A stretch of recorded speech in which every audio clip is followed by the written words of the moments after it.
Last Saturday you said you were awful, woeful, as bad as you've seen, in your time here. What's the reaction been like to that? Yeah, we've just got back on the training ground and worked hard at what we want to do. There's no doubt in the last few games we've lacked quality, both in possession of the ball, the passing, the control. We've not created what we normally do. We normally create lots of chances. We've not done that, so we had to do a little bit of work on that. And yeah, it was disappointing. We all know that, and the players are the first to take that on board, as am I and this coaching staff. But it's gone now. We've had a good week's training, and we look forward to going down to Kilmarnock. Not many of those performances, certainly in the last couple of seasons. Have you seen a reaction from the players? Because they won't be used to that performance either. Yeah. We've like I say, the training's had a good tempo to it, which I'd expect this week. Because there's no running really. That can be at this moment in time thinking they're a first team regular.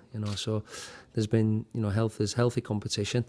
And we just need to go out and put in a good performance, and we're well capable of it. We've got good players, good quality, and I think we just, we've got to, as I say, I think the main, defensively we've been not too bad, something we need to improve on from last year, and if you look at the 3 goals we've conceded of late, Balati's up at Dundee United was a fantastic strike, and in fairness so was Tanzi's 25 yard, and Doran is a real, good bender into the far corner, so we've been done by 3 good goals. But that doesn't, mask the fact that we've not been good enough as a group and individually and collectively. So we must improve. We know that, and we look to do that. You're struggling with a lot of injuries. Does Kilmarnock's pitch mean that you might not be able to rush kind of borderline cases back?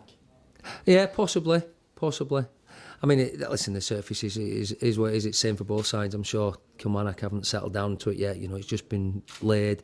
Apparently, when it's dry, it can be really sticky, which I think the forecast is to be dry. I don't think they've got a great deal to be able to water the park, apparently. But listen, it's same for both sides. But I take your point, and there might be 1 or 2 that we might not risk. But no, it's we've got to go down there, and we've just got to be focused on the game, and that's what we'll be doing. Where do you stand with artificial pitches? Do you agree that we should be in? Right off them, nowhere near them. But no, listen, I understand it's the market. You've got to look at Hamilton and Kilmarnock. They'll be using it well for commercial activities and the community and things like that. But for actual playing football games, I'm not with them at all. I mean, I played them years and years ago, and don't get me wrong, obviously they're better now, but some are better than others. Some, I think if you can get them soaked, they can be okay. But if you can't, it's not a true run of the I understand why clubs have gone to them. They've done it over the last 10 years in Scotland, a lot of clubs, and certainly lower division clubs now, for financial reasons. But for me, football should be played on grass. But would you concede that by allowing Kilmarnock to do it, that now it's opened the floodgates for the top level for clubs to actually embrace this? It has, yeah.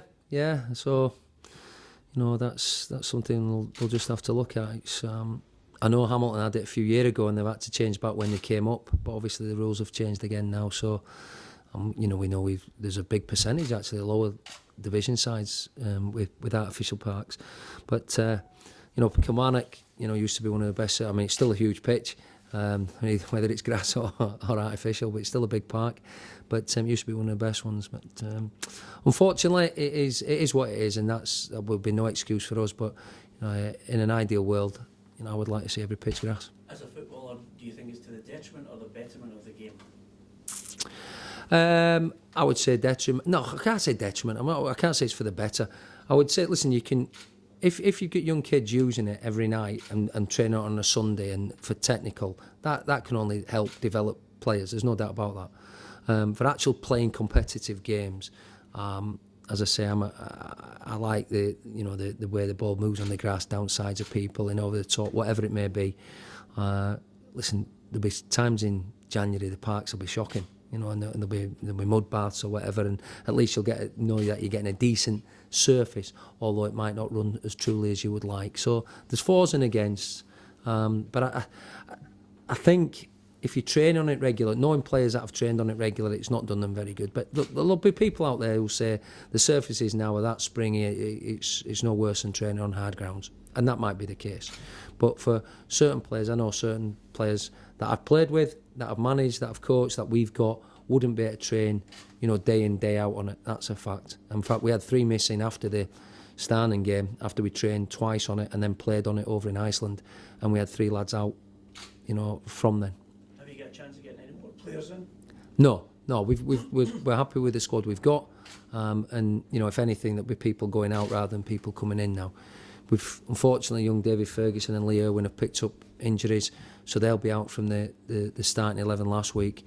But what we have likes of Vigers and Lawson back in, and obviously Henrik Iyama and Mark O'Brien, who've had an under-20s game under the belt as well. So we're getting there. We're looking a little bit more healthier. The likes of Ramsden, Hamill, Francis Angol will be ready, I would imagine, after the St Johnstone game, after the international break, and then we'll be at its full strength. It's early days, but are you strong enough with the squad that you have now to still be contesting second or third? Well, I certainly would have said no to that last year, and we ended up doing it. So we don't look that far. If we got everyone fit, we've had a little bit of a jinx in the last 18 months with injuries, if I'm honest. And the lads dug in last season and did fantastically well. So we don't set ourselves targets other than hopefully aiming to get in that top 6. But there's a lot of sides who have got the same aim, so there's no guarantees in that. But I'll be a lot more happier once some of the boys who've just come to us got a bit more football in them, and we get back some of the quality that we're missing through injury at the moment. You get a bit of a headache at left back tomorrow, then you had to play the boy Ferguson last week. He'd never played before, now he's injured as well. So. Well, yeah, Kenny Black might be 50, but he's been training well there all week, so we'll have to see. But no, listen, that's what you get a squad for, and you've got to try it. But we've been unfortunate just in one area really, but we can shuffle the pack, and whatever we come up for, hopefully it'll be a winning combination. How ready is Mark O'Brien? Is he up to speed? Well, no, he got a good 90 minutes under his belt the other day. He's had a week's training, so he's far better than he was last week. To be in consideration. Obviously, more football you play, the sharper you'll get. But no, he's in line to be involved tomorrow. Yeah. Stuart, looking ahead, the Scotland squad will be announced next week. How much of a loss is Snodgrass? Yeah, it'd be a big loss. As well as the other lads, or everyone's done, especially people that play in Snoddy's position. He's a popular lad, and he's done really well for Scotland. Not only in his performances, but he can always bank on him to chip in with a goal. And he's done that well.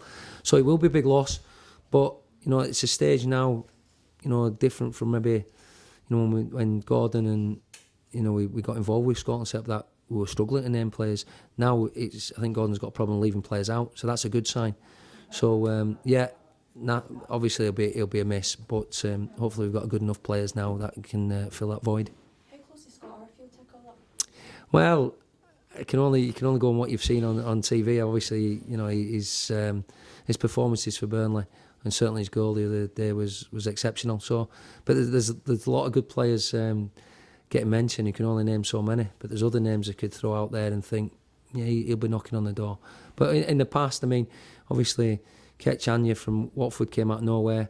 We've now added the 2 boys from Derby, Martin and Forsyth, who looked, really good against Nigeria. Young Robertson's forced himself into the squad. So, if they're doing well and they're good enough, then, Gordon will always pick them.